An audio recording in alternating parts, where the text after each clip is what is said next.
बिहार में इस वक्त सबसे बड़ी भागदौड़ नौकरी के लिए नहीं, राशन या स्कॉलरशिप के लिए नहीं, बल्कि डोमिसाइल सर्टिफिकेट के लिए मची है।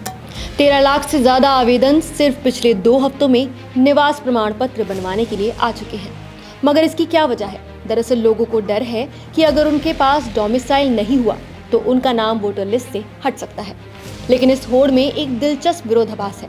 डोमिसाइल बनवाने के लिए जरूरी है आधार कार्ड, जबकि निर्वाचन आयोग की नई प्रक्रिया स्पेशल इंटेंसिव रिवीजन यानी SIR में आधार को ही मान्य दस्तावेज नहीं माना गया है।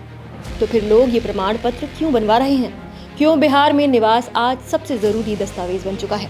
और क्या इससे वोटर लिस्ट और लोकतंत्र दोनों पर असर पड़ेगा? आइए जानते हैं। दरअसल इलेक्शन कमीशन ऑफ इंडिया ने बिहार विधानसभा चुनाव से पहले स्पेशल इंटेंसिव रिवीजन शुरू किया है। ये प्रक्रिया भारत के संविधान के अनुच्छेद 324 और रिप्रेजेंटेशन ऑफ पीपल एक्ट 1950 के तहत होती है, जिसमें आयोग को यह अधिकार है कि वो चुनाव से पहले वोटर लिस्ट को विशेष रूप से जांच और संशोधित कर सके।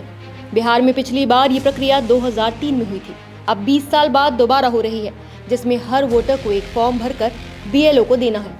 अगर किसी ने 2003 से पहले रजिस्ट्रेशन कराया है तो उसे सिर्फ पुराने रिकॉर्ड दिखाने होंगे, लेकिन 2003 के बाद जुड़े वोटरों को नागरिकता, जन्मतिथि और निवास साबित करने के लिए दस्तावेज देने होंगे। और यहीं आता है डोमिसाइल प्रमाण पत्र करो। इलेक्शन कमीशन ने जिन दस्तावेजों की सूची दी है उनमें एक है निवास प्रमाण पत्र। इसलिए लाखों लोग अब इसे बनवाने की कोशिश कर रहे हैं, लेकिन ये बनता है आधार कार्ड के आधार पर। और EC ने साफ कहा है कि आधार ना तो जन्मतिथि का प्रमाण है, ना ही नागरिकता का। आधार कार्ड में खुद लिखा होता है कि ये नागरिकता का प्रमाण नहीं है। यानी EC ने जो दस्तावेज वोटर बनने के लिए मांगा है वो लोगों को एक ऐसा ID देने के बाद ही मिलता है जो EC खुद मानता नहीं है। ये विरोधाभास ही आज बिहार की प्रशासनिक हकीकत का सबसे बड़ा चेहरा बन चुका है। अब सवाल ये है कि इससे किन लोगों को सबसे ज्यादा दिक्कत हो रही है? तो इसका जवाब है गरीब और ग्रामीण नागरिक, जिनके पास अक्सर केवल आधार ही एकमात्र पहचान होती है। प्रवासी मजदूर और छात्र जो अपने गृहनगर से दूर हैं और समय पर फॉर्म या दस्तावेज जमा नहीं कर सकते, और युवा जिन्हें जन्म के साथ माता पिता का प्रमाण भी देना पड़ रहा है, जिससे वो प्रक्रिया में अटक रहे हैं। इस प्रक्रिया पर राजनीतिक दलों की तीखी टिप्पणियां भी देखने को मिल रही हैं। कांग्रेस का कहना है कि ये लोकतंत्र के खिलाफ है, गरीबों को जानबूझकर सूची से हटाया जा रहा है।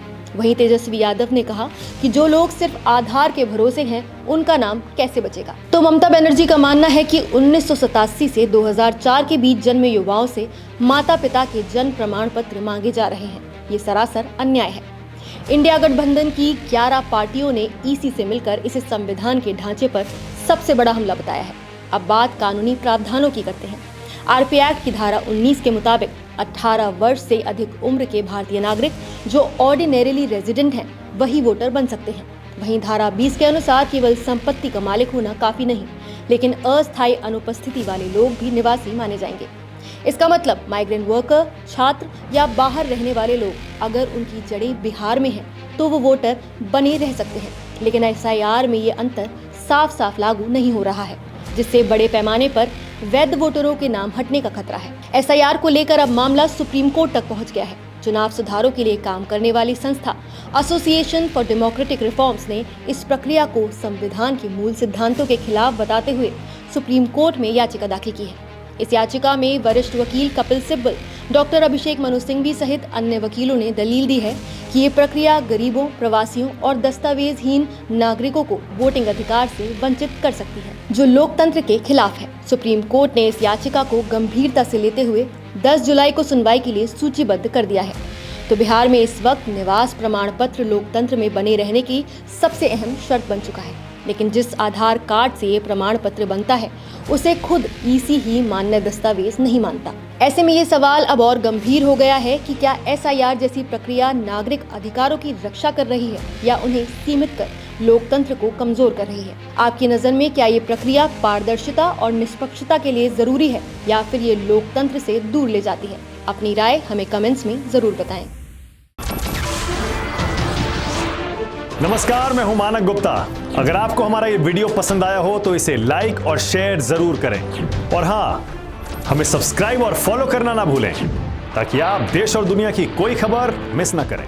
तो जुड़े रहिए हमारे साथ और देखते रहिए News 24।